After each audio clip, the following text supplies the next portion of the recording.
3576-8005.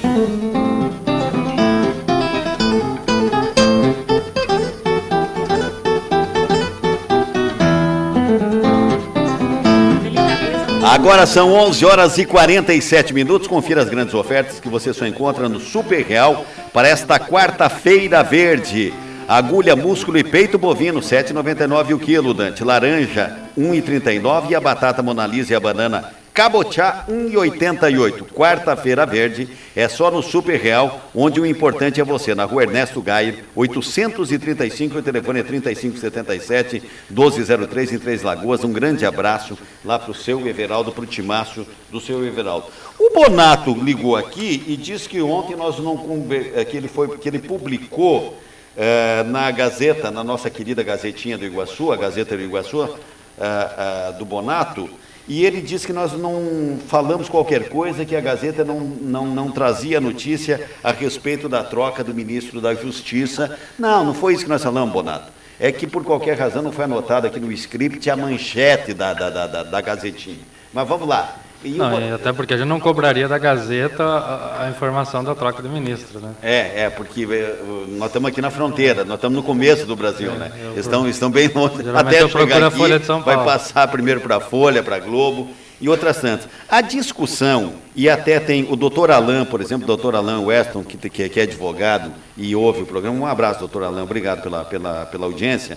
Ele está sugerindo até como matéria de pauta, ou pelo menos para a gente pesquisar, é que ele, no entendimento dele, no estado do Paraná, teve dois casos, um recente e um pouquinho mais antigo, aqui vamos dizer assim, do doutor Fernando de Lázari, promotor de justiça, que foi convidado e aceitou o cargo de secretário de Segurança Pública do Paraná, num convite que lhe fez o governador Roberto Requião.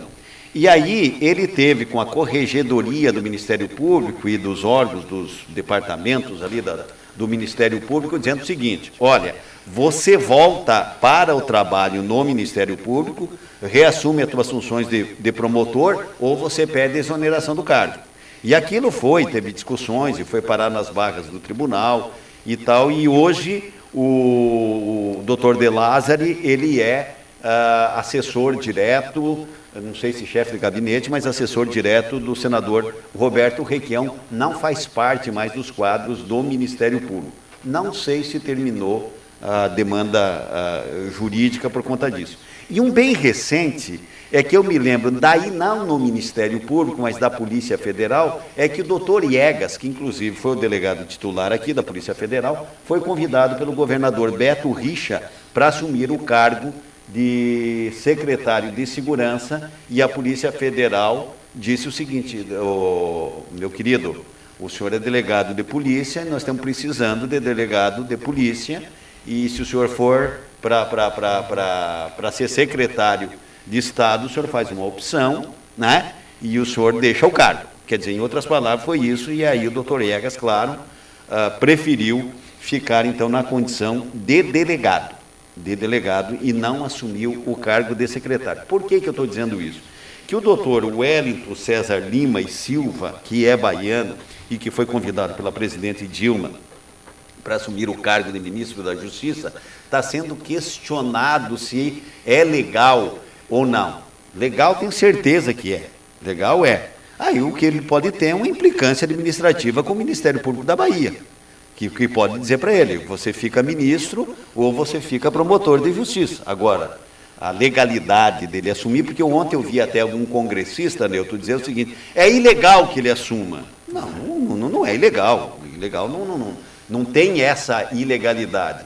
A ministra foi lá, a presidente foi lá, o convidou, né? Não sei como é que se deu esse convite, mas o fato é que foi convidado, é cargo de confiança da presidente da República, e o cidadão aceita ou não.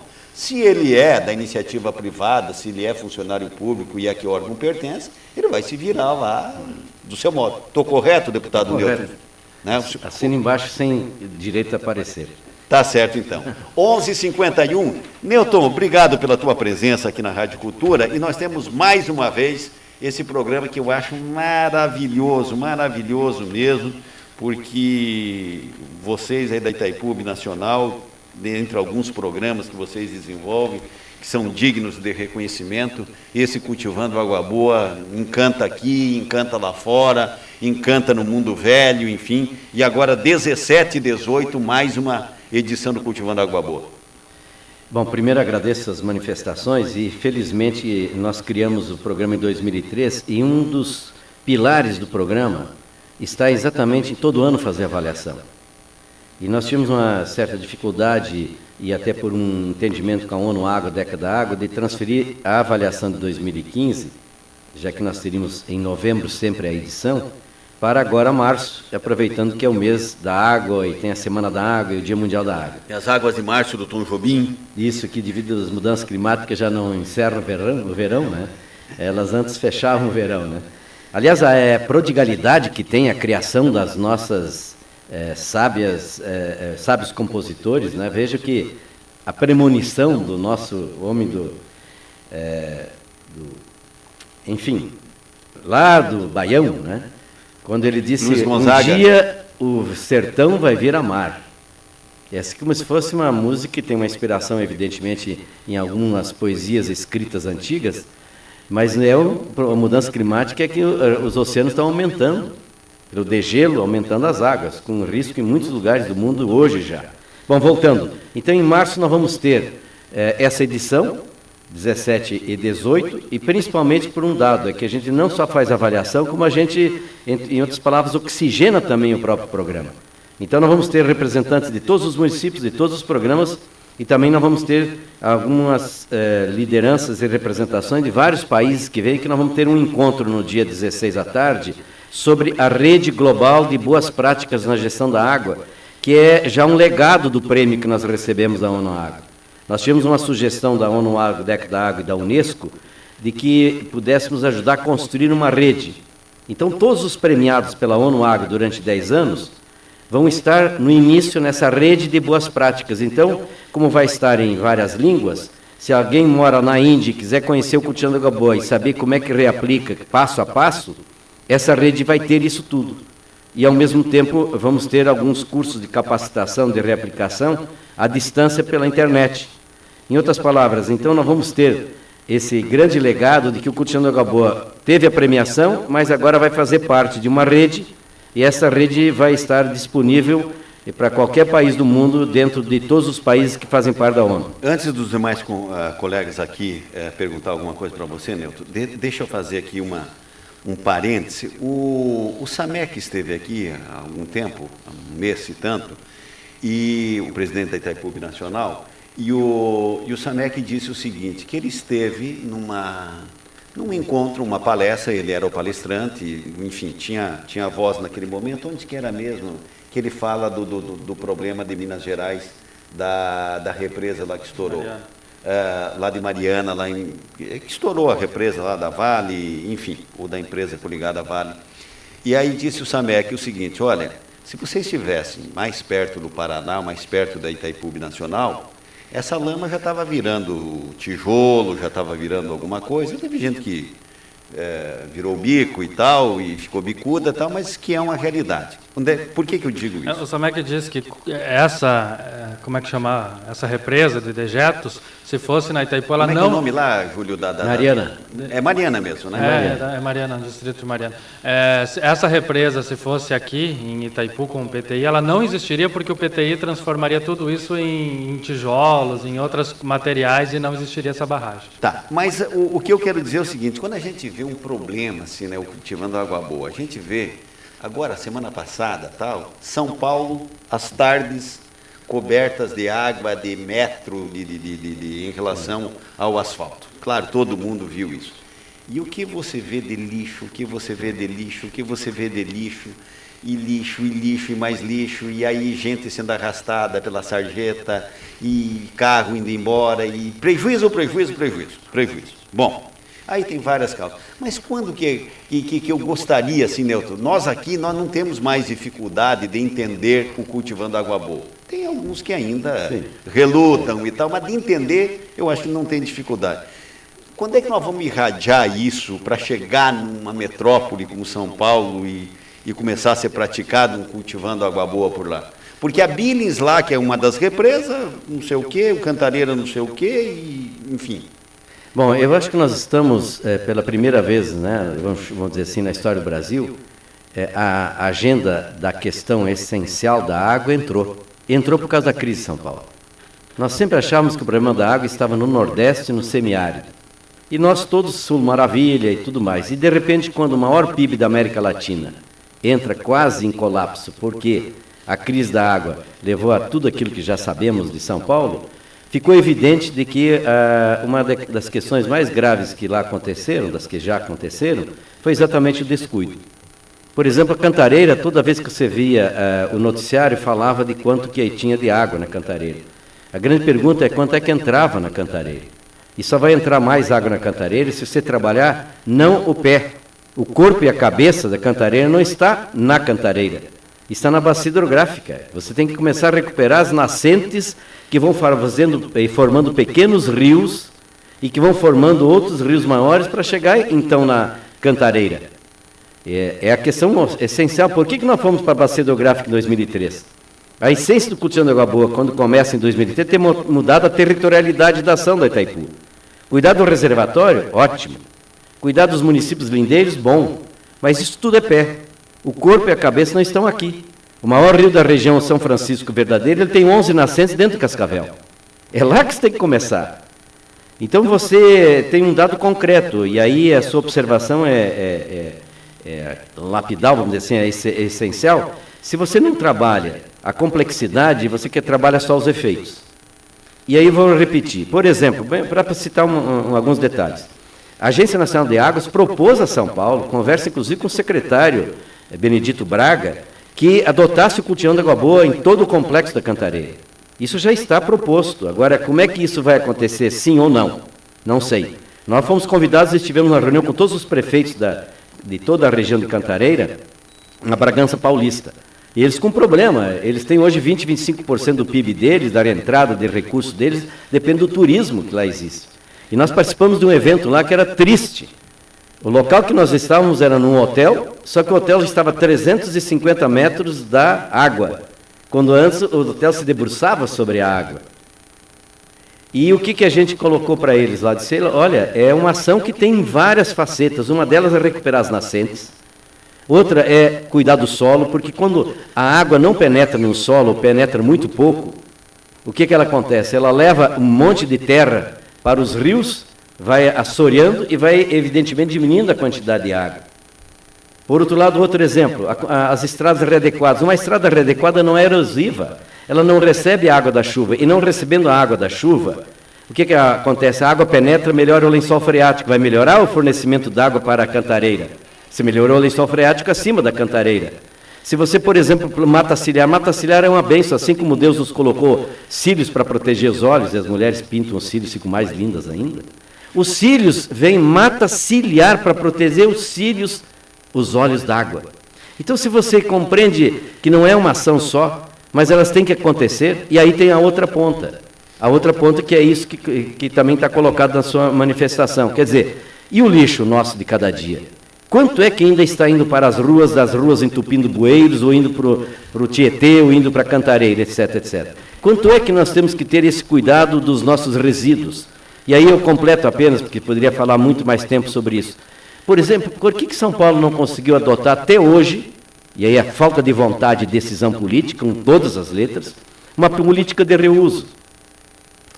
A todos os ouvintes que estão agora aqui em sintonia, 40% da água que a gente paga para a Sanepar é de uso nobre, 60% não é de uso nobre. E é um crime lavar carro com água da Sanepar, porque é uma água dolarizada, custa $1 aquela água, porque produtos químicos para tratar da água, em boa parte, são importados. Então, se você irriga o jardim, lava o assoalho, lava a janela, a vidraça, usa no sanitário, são todas iniciativas que está usando uma água nobre, que é para beber, para colocar no alimento e para higiene muito pessoal, no uso não nobre. Agora, pega o tamanho de São Paulo, se você tivesse uma política 10 anos atrás, de estímulo para que nenhuma nova obra fosse feita sem reuso da água da chuva, calhas, cisternas, em que você tivesse, que já tem em vários lugares do mundo hoje, 3 estruturas hidráulicas nas construções, uma para o uso nobre, que vem, portanto, da Sanepar, no caso brasileiro, nosso paranaense, Mas a outra é para utilizar ou reutilizar a água do banho que vai para o sanitário e a outra aproveitar a água da chuva. Isso hoje já é lei e já é estrutura construtiva em vários lugares do mundo. E São Paulo reusa 3% da água. Singapura, que é exemplo mundial e que ganhou o prêmio conosco um ano anterior, recicla, reaproveita e reusa 43% da água. Então você tem uma crônica anunciada do que aconteceu em São Paulo. E que, aliás, outras cidades brasileiras. E tudo isso que eu estou dizendo, basta olhar o Atlas da ANA, Agência Nacional de Águas, em 2010 e 2011, entregou para o Brasil todo o Atlas da Água. E nesse Atlas dizia 55% da população que vive nas cidades brasileiras estão ameaçados de abastecimento por problema da água. Alguém leu lá em São Paulo esse Atlas? Com certeza não. 12h03. Quem quer perguntar para o Dr. Nelton Friedrich? Eu posso perguntar, é até uma questão, eu acho até que nós já falamos aqui, os vereadores, vez ou outra, eles acabam citando o projeto Água Boa e muitos deles acabam fazendo críticas.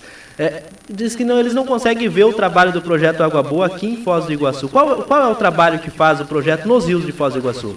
Bom, mas é que também o Cultivando Água Boa está com o nome, inclusive, Cultivando Água, porque água no sentido da essencialidade. Eu não estou falando apenas como insumo ou como mercadoria, ao contrário. Nós trabalhamos a questão da água como vida. Por isso a gente tem um programa de recuperação das nascentes, de recuperação das bacias hidrográficas, e é claro que nós temos um compasso aqui em Foz que não é o ideal, podia ser até mais acelerado. Mas aqui, evidentemente, nós iniciamos o trabalho, por exemplo, no próprio, na subbacia do Matias. Nós trabalhamos, por exemplo, agora está um trabalho em andamento e que pode e deve ser acelerado, que é na microbacia do Brasília, e evidentemente, por exemplo, no Monjolo, que houve toda aquela recuperação e tem várias atividades previstas e algumas ajustadas e outras que dependem de fechar parcerias. Que Itaipu não coloca R$1 se não tiver mais 1 ou 2, por tudo que é em parceria, porque senão vira um paternalismo, um assistencialismo e não é uma política estruturante, uma verdadeira política pública. Simultaneamente a isso, por exemplo, o trabalho que nós temos com os catadores, inclusive o exemplo concreto, a própria cooperativa dos catadores de Foz do Iguaçu, que é só analisar como é que estava isso em 2013 e como é que está hoje, para a gente compreender esse trabalho com os catadores, porque também é de inclusão social e produtiva o programa Cultivando Água Boa. O trabalho, por exemplo, que fizemos em conjunto com o município e com várias forças da área de educação ambiental. Hoje, Foz do Iguaçu tem um grupo de pessoas que trabalharam e passaram pelos processos formativos do programa Cultivando Água Boa, que são formuladores de políticas públicas. Editaram já livros que são utilizados. Inclusive, fora do Brasil, nós temos uma cartilha chamada Carta da Terra para as Crianças, que foi elaborada pelo Coletivo Educador de Foz do Iguaçu. Olha o que significou isso. Agora, quantos cursos de capacitação e de processos formativos nós fizemos?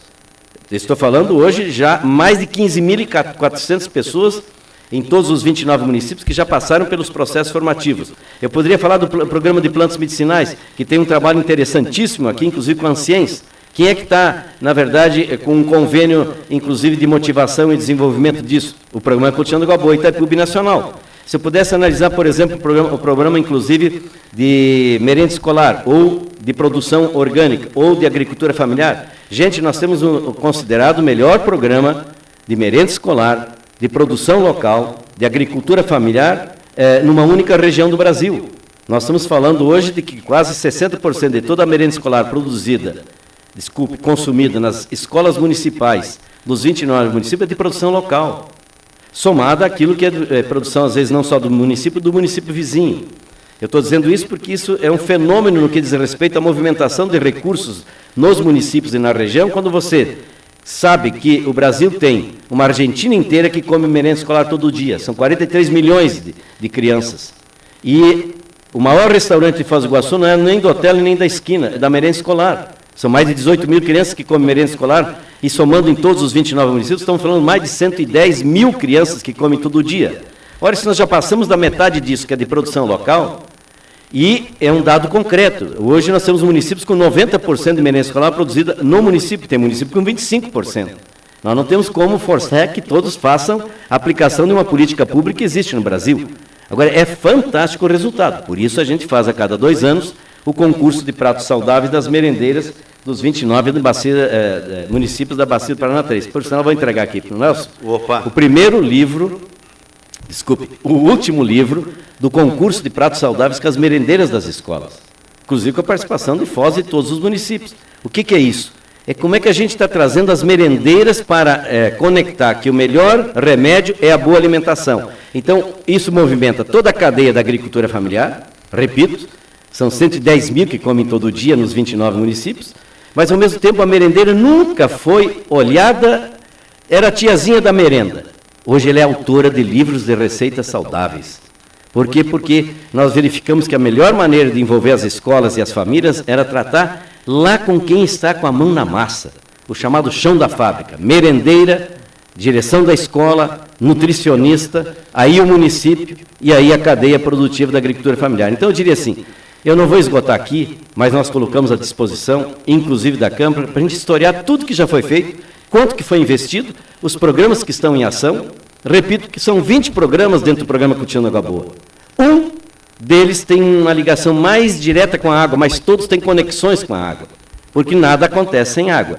Então eu diria assim, é algo que a gente, portanto, coloca inteiramente à disposição para mostrar o que é que já foi feito, o que estamos fazendo, o que está previsto. E é claro, há alguns componentes que eu posso dizer aqui. A gente gostaria até que estivesse mais acelerados.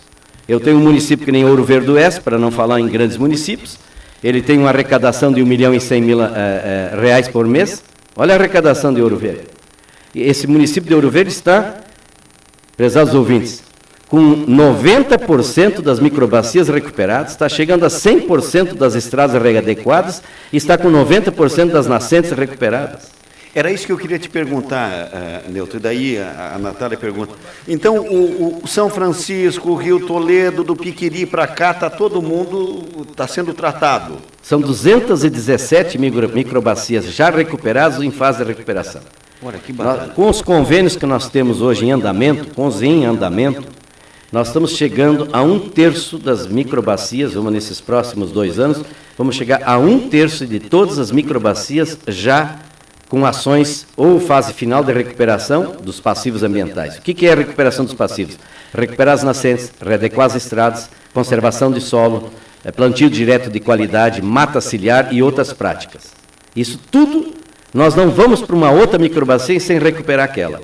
Pode vir pedido de quem quiser, mas o principal é que com isso a gente tem uma ação estruturante, Nelson. Veja bem, você recupera uma microbacia com todos os passivos coletivos. Depois você vai para outra. Então não fica ciscando um pouco aqui, um pouco lá. Isso é estruturante. Então eu diria assim, se você pega desde Guaíra, passando por Autônia, chegando em Terra Roxa, seguindo até Cascavel, Cascavel até Foz do Iguaçu, as nascentes que formam rios que vêm para o Lago de Itaipu, todas têm iniciativas do Cultivando Água Boa. Mas viu, 12 e 10, diga, Dr. Nelson Nelto, quando eu escuto esse tipo de... eu acho tão simplório por uma coisa tão grande, né? Porque a gente fica pensando o que o Cultivando Água Boa está fazendo... Não sei o que o cara da ONU viu, como é que o cara conseguiu enxergar? É isso que eu ia dizer. O Água Boa ganhou um prêmio na ONU, então a gente está querendo saber o que o Água Boa está fazendo em Foz do Iguaçu, um projeto de nível mundial, né? Então é muito simplório dizer. É que parece às vezes que se a gente não vê uma obra sendo construída, parece que nada sendo feito. É igual obra de saneamento, né? É aquele julgamento que a gente vê às vezes muito do político, né, do mandatário que a gente ouve assim, e o que ele fez para mim? Né? O que você pergunta, Sou o umbigo do mundo. O que esse governador fez para mim, o que esse prefeito fez para mim e tal, como se tivesse que ir lá. Bom, enfim. Natália, o que você quer perguntar para o Neuto? Nós temos aqui em Foz do Iguaçu, basicamente, 2 mananciais abastecedores, que é o Rio Tamanduá e o Lago de Itaipu. Também não estamos jogando água fora, porque não temos assim tanta... Me lembro de uma época em que as bombas coletoras tiveram que ser rebaixadas no Lago de Itaipu para que pudesse captar água para abastecer a população. Também não temos uma cultura de reaproveitamento da água. Falamos em São Paulo, mas a gente não precisa ir até São Paulo, né? Aqui nós temos os mesmos problemas, doutor Nelson. Sim, lixo claro, nas ruas, claro. Falta de água.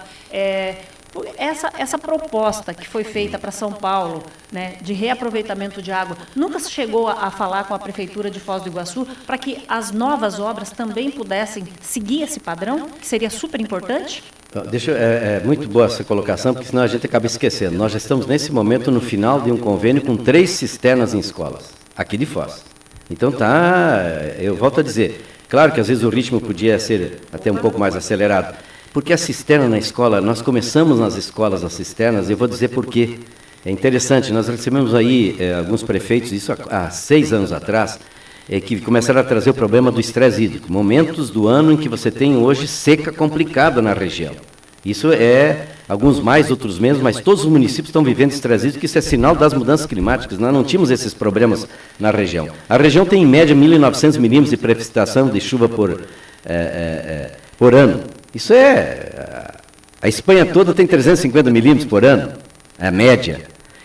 Então, o que acontece? Se você não reaproveitar quando chove mais, você não pode ter um bom reuso. Além de tudo aquilo que já falamos, que a água tem que penetrar no subsolo, ela não tem que ir embora. Uma pequena parte tem que ir embora, e hoje a maior parte vai embora, por problemas de práticas não conservacionistas e todas as outras ações que sabemos. O que eu vou completar essa boa pergunta? Quando nós estamos trabalhando com o Tiana Gaboa na bacia do Paraná 3, nós estamos ajudando que a água seja melhor quando a Sanepar capta aqui. Isso eu gostaria que todos pudessem também compreender. Então não é uma ação isolada, nós não estamos tratando só de Foz. Porque como hoje, praticamente eu acho que 60% da água que abastece Foz vem do reservatório de Itaipu. Até mais que isso, porque até mais por isso, a Tamanduá está respondendo por 30%. Então dá quase 70%. O que significa isso? Quando a gente está recuperando a nascente lá em Cascavel, a gente está dizendo, olha, Foz do Iguaçu, está melhorando a sua água. Essa que a gente bebe aqui, que usa todo dia. Por outro lado, quero completar. Além das 3 cisternas que estão em fase final de poder iniciar a implantação, nós estamos com dezenas de cisternas nas escolas. Eu tenho escola de Medianeira que gastava R$580 por mês, está gastando 205. Mas o mais importante não é fazer a cisterna. E é que nós condicionamos a isso. É isso que eu queria chegar carinhosamente a você, ouvinte, é que nós não colocamos a cisterna como obra física. Antes de fazer a cisterna, Nelson, tem que ter um projeto ecopedagógico. A aula de matemática vai ajudar a calcular lá na escola quanto é que vai de areia, de cimento e de ferro, quantos metros cúbicos, senão a criança vai só contar o hino nacional quando chega a autoridade atrasada para inaugurar. É essa a crônica. Nós estamos querendo mudar isso. Então, um projeto ecopedagógico. Hoje a escola tem que ter horta. Para ter aula na horta de biologia, de ciência, como é que eu vou explicar para um urbano o que é fotossíntese? Como é que eu vou fazer entender o significado que tem a germinação? Se eu tenho uma horta, um canteiro irrigado, outro não, nunca mais essa criança vai esquecer. Mas se ela também está vivendo, que a cada 2 meses, 3 meses, ela vai calcular a criança, na aula de matemática, quanto é que a escola está gastando menos, isso ela vai levar para casa. Lá em casa está influenciando para ter cisterna. Então eu diria assim, nós começamos nas escolas, porque as escolas têm uma visibilidade, têm um efeito multiplicador, é muito pedagógico o que acontece numa escola. É o que está acontecendo com a merenda escolar, por isso a gente foi para a merenda escolar também. O outro exemplo que eu queria dizer que é fantástico, nós já, felizmente hoje, temos muitas indústrias que já entraram nesse projeto.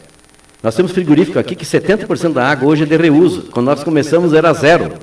Mas o mais importante é recente, viu, Nelson? Eu quero dizer para vocês que é maravilhoso você ver esse resultado. Nós temos a última cisterna que nós inauguramos no meio rural, a família, por exemplo, do Hofstetter, que vou citar o nome até, ela consome 200 litros por dia enquanto família, para toda a higiene pessoal, alimento, etc. Sabe quanto que a propriedade consome? 15 mil litros por dia. Porque ela é intensiva em suínos e em leite. Certo. Tem água Bangu todo dia que utilizar. O que houve? Secou a nascente, secou o poço. Sabe o que eles estão hoje? Hoje ele está sorrindo, o sorriso vai de lado a lado da boca, grande, enorme, o rosto inteiro. Por quê? Ele tem segurança aí de por 221 dias por ano, porque a cisterna dele é de 450 mil litros. Opa! O que acontece? Ele capta a água da chuva, toda a estrutura dos chiqueirões, todas elas, a casa, tudo é captada a água da chuva. Então tem as calhas, e isso vai por gravidade. E quando vai chegar na cisterna, tem 3 dispositivos que fazem as primeiras 3 filtragens. Porque não é uma água para beber, mas assim mesmo a gente faz uma filtragem. Por exemplo, a primeira parte da água da chuva não vai para a cisterna. Porque ela às vezes está lá com o depósito, poeira, às vezes tem fuligem, às vezes tem poluições as mais diferentes, produtos químicos, etc. Mas assim mesmo, como é um uso não nobre, tem 3 filtragens. Só que a água está lá estocada e ele vai utilizando para um uso não nobre.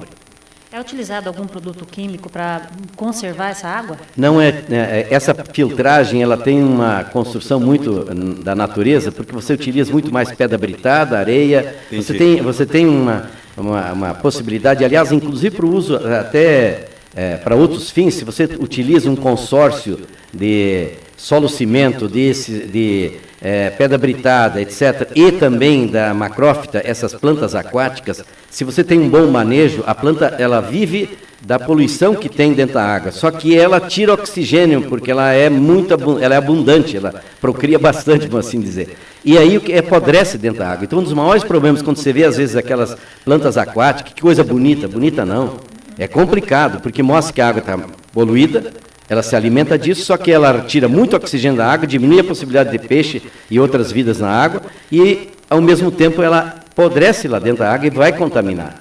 Ela vai criar um problema. Então, por isso, tem que ter uma gestão, tem que ter uma administração. Uma solução que tem alternativa é essa que comentei, que você tem areia, a pedra britada, etc., etc., e pode ter as plantas aquáticas. Então, você reduz quase 80% da contaminação da água. O Aguapé é um bom filtro? Com certeza. Até o nome certo é esse, né? De preferência é Iguapé Solo Filtrante. Eu vivi isso quando fui secretário de Estado no ano de 1983, imagine, que eu fui ver a primeira experiência lá em Piracicaba de ter desvio de pequenos rios, daí ele voltava para o leito natural para despolir com essa experiência Iguapé Solo Filtrante. Quando eu era pequeno, eu não diria, mas quando eu era mais moço, bem mais mocinho, vamos dizer assim, e eu ia pescar de caniço, Nilton, eu via que tinha Aguapés e aí tem traíra. Entendeu? E isso eu já sabia. Com certeza, é verdade. Pode jogar que tem. 12, 18, registra os nossos internautas aqui. O nosso colega aqui, o Olavo Batista, está dizendo que o programa Cultivando Água Boa é um exemplo para um tanto e que ganhou o prêmio da ONU, e o Nelton Friedrich é um dos grandes responsáveis, reconhecedor de parabéns de todos os envolvidos neste grande Olavo programa. Batista, o que eu vou dizer é o seguinte, a favor do Olavo Batista. O Olavo Batista é nosso colega aqui, você conhece ele, né, Nelton? O Cultivando Água Boa só não é melhor do que o programa dele do chamamé, mas o resto, daqui a pouco a ONU vai dar um prêmio de chamamé para o Olavo também. Outra ouvinte dando parabéns pela aula e dizendo que gostaria que o Nelton falasse um pouco sobre o uso excessivo do ar-condicionado, que será um próximo problema a ser enfrentado pelos iguaçuenses. Tá, então é o seguinte, só que eu estou olhando aqui, já são 12h19 também.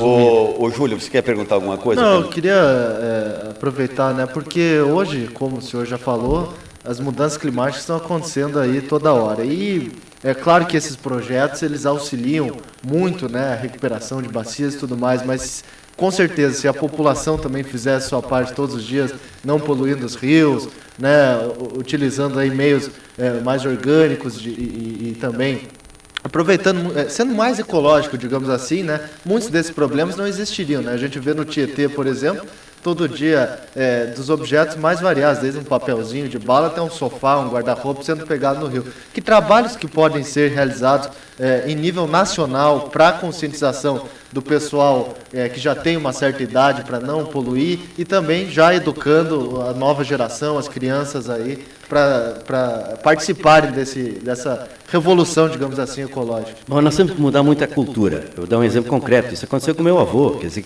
o que tínhamos há 80, 100 anos atrás? Você joga no rio que o rio resolve o problema. Era isso que se criou, claro. Você tinha um habitante a cada 10, 15, 30 quilômetros. Então eu jogava no rio e levava embora. E às vezes até, né, a própria água fazia a sua purificação, vamos assim dizer, né? Não é mais assim. E nós carregamos demais. É o esgoto nosso de cada dia, é o lixo nosso de cada dia, é resíduo industrial, etc, etc, etc, etc. Quer dizer, não tem corpo, porque a natureza é um corpo muito vivo.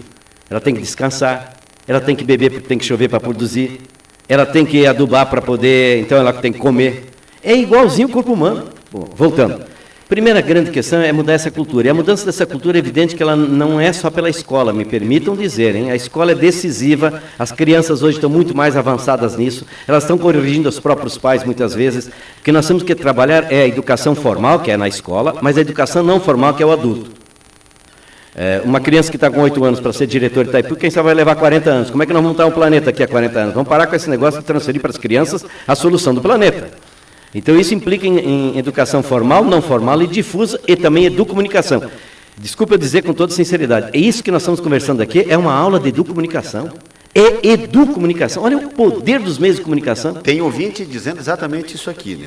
Tá, mas continua. Tá, então esse é um dado. Agora o outro é que nós temos que compreender que nós estamos vivendo um momento, eu gostaria apenas, antes de fechar, de trazer muito isso, que é o objetivo, inclusive, da andança que nós estamos tendo a partir de hoje, lá em Matelândia, com o Leonardo Boff, depois nós vamos estar em Cascavel, depois em Toledo e depois lá em Guaíra. Nós vamos reunir mais de 4.000 participantes, principalmente professores, etc., para que a gente possa ter efetivamente uma espécie de realimentação dessa causa. Leonardo Boff é um dos grandes autores da chamada ética do cuidado. Só cuida quem ama.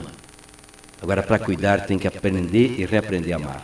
Se eu não aprender a amar uma nascente, eu não vou querer cuidar dela. Se eu não compreender o que significa o tamanduá e tamanduazinho, eu não vou cuidar.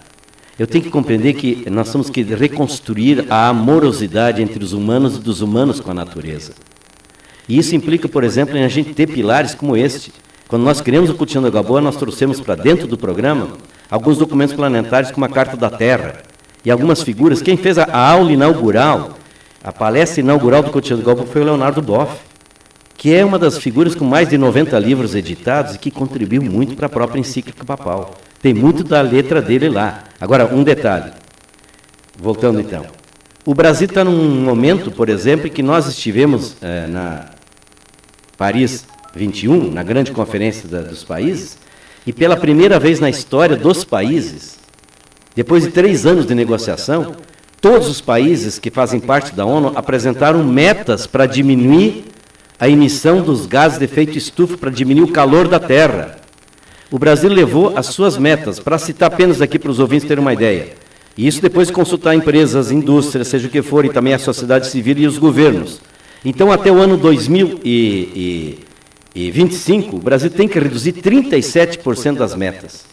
Até o ano 2030, 43% das metas. Ora, o que são essas metas? 90% das emissões dos gases de efeito estufa, que estão aumentando a temperatura do planeta, vem do quê? Do uso da terra, da energia, da agropecuária, dos resíduos industriais e outros resíduos das próprias indústrias, etc., e do desmatamento da Amazônia. Aí estão os 5 grandes problemas que o Brasil tem que enfrentar. Agora, eu pergunto, se a gente não aterrizar lá na escola, lá na fábrica, lá na casa de cada um de nós, no município, etc., com a Agenda 2030, que é essa agenda quando nós vamos ter que prestar contas, porque vai ter uma auditoria internacional acompanhando essas metas, se estão sendo executadas ou não. Então eu diria assim, dá para fazer pelo amor e não pela dor. Não é porque a lei vai exigir, nós temos que fazer por uma consciência que se cria, que se desenvolve, de compreender que nós temos que cuidar, porque a única casa que nós temos, isso está na encíclica, a única casa que nós temos é o planeta Terra. E essa casa é comum. Ou a gente cuida, ou vai faltar e vamos ter problemas graves. Deixa eu pedir de cancha para ti aqui, Nelton, é o seguinte, o Sidney do Três Lagoas ligou e disse que é muito bom ouvir alguém falar sobre o assunto, que além de dominar, tem prazer em conversar. Aproveita e pergunta qual é o posicionamento do Nelton em relação ao aquecimento global. Eu acredito que em linhas gerais acabou já respondendo, mas obrigado pela atenção, viu, Sidney? E o tio Nica, quero premiar o tio Nica, que ele está no telefone. Tio Nica, bom dia. Bom dia, bom dia. Eu quero dar um bom dia pro Nelton Velho. Nelton Velho é companheiro da primeira jornada da Água Boa, né, Nelton? Quando nós fizemos junto com o Tradicionalismo, em 2004. E nós saímos de Foz e percorremos todos os municípios, falando da Água Boa, plantando, falando do tradicionalismo das escolas que nós chegava e plantando árvores nas nascentes. Então foi em 2004, foi um trabalho que nós fizemos junto e foi talvez um dos propulsores de um trabalho mais forte, foi exatamente naquele período, né, Nelton? E o Nelton até andar de a cavalo andou, botou meu lenço verde no pescoço e nós fizemos todo esse circo em todos os municípios aí, dando palestra nos acampamentos, nas escolas e plantando árvores. E o Nelton Velho é filho lá do Rio Grande, lá do Arroio do Tigre. O tio Nica é o único que conhece a cidade, lá da costa do Jacuí, lá perto de Soledade. Um abraço, Nelton. Sempre é um prazer escutar você falando. Eu pensava que o Nelton era maragato. Não, o Nelton usou meu lenço verde do integralismo, mas ele não tinha outro lenço, né? Lá em Toledo, né, Nelton? Mais que nada. Então, um abraço, Nelton. Um abraço forte, bem rapidamente. Eu quero homenageá-lo, viu, tio Nico? E aproveitar para homenagear quem nos deixou recentemente, que fez parte de tudo isso e transformou isso tudo num DVD, que é o nosso professor Velocimo Fernandes. Partiu? Um dos maiores tradicionalistas que nós tivemos no sul do Brasil. Exato. Ele partiu Sim, agora em 2015, lamentavelmente. Ele é um grande professor, foi um grande líder dos professores no Paraná. Grande líder. Mas o mais importante, eu quero só terminar, aquela cavalgada que fizemos, que você foi um dos expoentes, e junto com o tradicionalismo de toda a região, foi exatamente que nós pudéssemos agregar todos os segmentos da sociedade. Imagina, nós temos a cavalgada, dias e dias, de Foz do Iguaçu às nascentes do rio, o maior rio da região, que é o Rio São Francisco, e depois voltamos e acabamos recebendo todos quando começou o Cultivando Água Boa aqui em Foz do Iguaçu. Memorável. Memorável, exatamente. Tio Nica, então, um abraço. Aqui, um abraço, Nelson. Um grande abraço. Obrigado pela participação. 12h27, a temperatura é 27,3. Esse é o tipo da entrevista, o tipo da conversa que a gente faz e dá para perder o ônibus. Só que, entendeu? Daquelas conversas assim. Não acaba mais, porque o assunto é bom. Não, olha, eu duas figuras, entre tantas que eu gosto quando vem aqui no programa, mas há dias eu me reporto ao Jorge Miguel Samek, nosso querido polaco, né? O Samek estava aqui, e o Samek deu uma aula. Nós saímos daquela mesmice da conversa, e o Samek deu uma aula de uma visão global do problema de energia, do desenvolvimento, de uma série de situações que a rádio foi muito elogiada pela entrevista que fez. E aí é o seguinte, e sempre que o Nelton vem aqui também, a gente sabe do retorno positivo que tem os nossos ouvintes e internautas da Rádio Cultura. Nelton, obrigado pela tua participação. 17h18, Cultivando Água Boa. Eu quero ver também. E quem participa, o público que está ouvindo pode ver, o que vai ver, rapidamente, Nelton. Bom, nós temos evidentemente alguns limites, porque, claro, nós também cuidamos e reduzimos às vezes os custos. Esse ano, por exemplo, o Cultivando Água Boa, ele não é de 2 dias. Mas, ao mesmo tempo, claro, nós temos inscrições, e, evidente, também a gente trabalha muito para que quem participa do evento seja pessoa que esteja com vontade ou já esteja envolvido em atividades, porque é importante a gente realimentar, manter essa chama. Então, por exemplo, aqui mesmo em Foz do Iguaçu, nós temos os coletivos educadores, o Comitê Gestor Cultivando Água Boa, nós temos uma série de iniciativas nos mais diferentes segmentos. É muito importante que possamos ter essa presença. E, por outro lado, também porque nós vamos fazer uma grande articulação nesse Cultivando Água Boa entre essa meta, vamos dizer assim, Agenda 2030, como é que a gente aterriza nos municípios, na região, a encíclica papal, a Carta da Terra, e os Objetivos do Desenvolvimento Sustentável, que é tudo que nós estamos falando agora, estão ligados a Objetivos do Desenvolvimento Sustentável que todos os países do mundo assumiram, são 17 grandes objetivos. Então fica aí também o convite, nós estamos com os telefones nossos, inclusive o telefone que eu vou citar aqui, em que está à disposição para mais informações, que é o 3250-5724, 3250-5724, e evidente que lá no Rafaim, na BR, vai acontecer mais uma vez o evento. E também, se alguém ainda estiver, mesmo com a audiência que temos a própria emissora, agora às 2h começa lá em Matelândia, na sede do CTG, o grande evento com diálogos da sustentabilidade, tendo à frente Leonardo Boff. Aliás, eu saio daqui voando para lá, mas de carro. Obrigado pela oportunidade e vou deixar aqui com vocês um livro dedicado à Rádio Cultura, a rádio estimada, ouvida e festejada. Parabéns à equipe. É a última obra do Leonardo Boff sobre sustentabilidade. O que é, o que não é, Leonardo Boff já está na 3ª edição e ele dedica o livro ao Cultivando Água Boa. Então tá, muito obrigado pelo livro do chapecoense Leonardo Boff. Foi padre lá em... não foi padre em Chapecó, né? Depois ele teve um afastamento da igreja, enfim, mas colocando, sim, sempre com muita propriedade a forma de pensar e a forma de analisar. Obrigado, viu, Nelton? Nelton, apareça mais vezes, tá certo? Está convidado, tá bom? Obrigado pela oportunidade, gente. Eu vou para o intervalo comercial e volto para terminar o programa, inclusive conversando com a doutora Natália Pérez, tá certo?